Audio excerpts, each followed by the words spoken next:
Renee, it's nice to spend time with you. There are a number of topics I want to go down and discuss with you as we talked off camera, but let's talk a little bit about the way in which superintendents now have to approach budgets and incorporating in the local community, the private sector, corporate America, even more broadly, to find new and progressive ways to look at funding in manners that maybe we didn't experience in our own school districts when we were growing up. Okay, great question. So funding, actually the priority with all funding matters should be your academics. That should be your driver. So once you've established your academic program, your priorities, your needs, seeking the funding is what a superintendent is now burdened with. And of course you have your local tax dollars in Ohio, where I'm from, but then that's also complemented by federal title dollars because we are a Title I district with high poverty. After that, I seek private partnerships, public-private partnerships, because the reality is we're a public school system, but we're preparing our students for the real world, which oftentimes that includes private sector.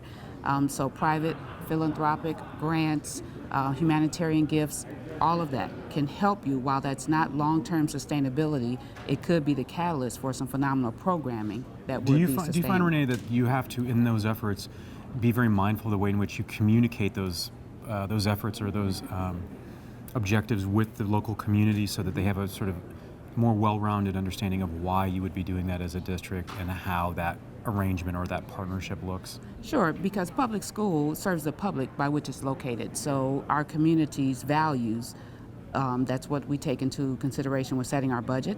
So if a partnership needs to be established around something that's particularly important to the community, while it may not necessarily be a Title I eligible funding stream, or it may not be something that our local tax dollars can wholly support, that's something that we explain, and then by and large we get shared buy-in and it happens.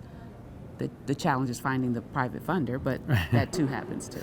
Let's talk about the way in which you look, being Title I, be curious as to how you approach technology and the way in which you then bring technology into your schools, understanding some of the challenges that are just inherent in an underserved population, to your point. So how do you look at bringing in technology that not only serves the needs of students at all levels, elementary, middle, and high school, but does so in a way that is mindful of that trajectory so that the younger students are experiencing it in a way that will help to support their interest in middle school and high school and then beyond? Okay, so the first part of your question talked about using Title I to help advance that technology cause, and Title I is exactly for that, to enhance, not to supplant, but to supplement. So our general tax dollars provides the traditional computer lab, but in our district, which we have become a truly STEM-embedded district, we've gone above and beyond. So we now have the coding curriculum, and which requires, even for our pre-K and K, Scratch Junior, which is something they had to teach me. Those are things that Title I will supplement. Now with that technology piece, we're building coders at third grade, so now what do we do to expand that? So as we move throughout middle school and high school, we now engage code.org, a nationally known coding corporation, and then the partnerships grow and begin a network of their own. We now have the bio-IT field, and these are things that as traditional lay people in education, we don't know those worlds, but it brings in a network and then it requires more supports. So then the funding gets very specialized and you have to begin to write grants or seek those private partnerships to make these initiatives blossom and bloom. Is another resource, Renee, pilot studies where you have technologies that want to be able to get data, understand if their technology is working with students and teachers? Is that also a resource that can be easier to integrate in because of some of those challenges? So the data to see if it's actually working? Yeah, I mean, a lot of technology companies, they want the opportunity, right, to engage with a district. And so are you finding that you have an opportunity there because of some of those challenges to create an opportunity? So the challenge comes with measuring, is it working, depends on what you're measuring to be working. So the world and the accountability measures are strictly looking at your academic core subjects. So now our proposition would say that technology is enhancing the student's overall critical thinking and preparation for career readiness. So to measure that, we would engage a particular company. But in terms of is it working with regards to the standards in the academia world, the test scores will show whether or not your enhancement of technology is working. And so that's a two-folded type of evaluation. So I could see engaging companies to talk about expanding careers or broadening students' horizons around careers that, for all intents and purposes, haven't even been created yet. I can't measure that. We would need someone that's specializing in that. But as far as is it working with regards to our academic disciplines that are measured with our state tests, the state tests reveal. Tell me about the needs or the request of the local community in getting information about their own children and the progress that they're making. A lot of districts will talk about technologies that help to communicate daily progress, activities, just the things that they're doing so that it keeps engagement up. Okay. Do you see that in your community as well, that we're trying to actively engage parents in the learning process of their own children, and how are you doing that? So technology is powerful, not only with regards to what I talked about previously, but just in the ways we communicate. So parents want answers and they want them now. They want to log into something, text something, download something to let them know how their child is progressing or not. Students want that automatic feedback in the classroom, so we now have Google Classrooms.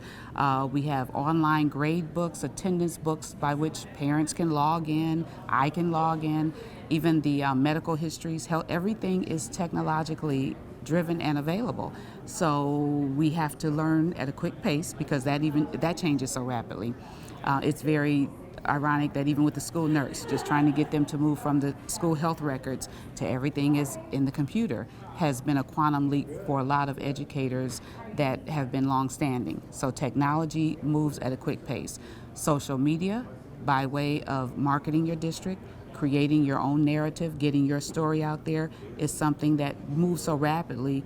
By the time we nail down Facebook and Twitter, they're already talking about something new, and it's like we need training, but you've got to do that because there's a generation that's all they do, and we've got to stay engaged with them. Let's close with this.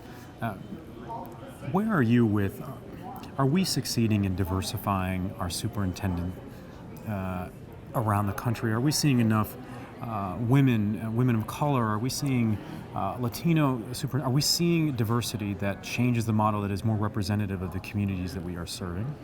You know, it's very interesting that you say that. I'm African American female, and in the state of Ohio, I am one of 5 out of 613 school districts. I never knew that until I became a superintendent, that the statistics were that staggering, and I don't think the world at large knows that. But when you come to a national conference like this, it is very evident that Ohio is not an anomaly. It probably is the status quo in most states. So is it a problem? Yes, it is. What is a causal factor of it? That I'm reflecting personally because, you know, there was a decision that had to be made at some point. Do you continue to climb the ladder?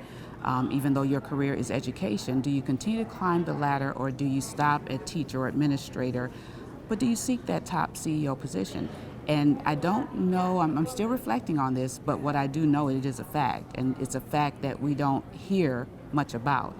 But until you're in it, it's very real, and with our student population looking more like me in terms of a minority, it is very eye-opening to wonder what is the gatekeeper, or what is it? Is that glass ceiling truly real? But what is it that does not have the senior leadership in education looking like the population at large that it serves? So great question. I don't think I answered it, but great question. No, it just means that the conversation needs to be had on an had. active basis so Yes. that we can understand it better Yes. and support those who have aspirations that maybe they didn't think were possible. Exactly. Right? Yeah, Exactly. So continued success. Thank you so Thank much, you Renee. so much.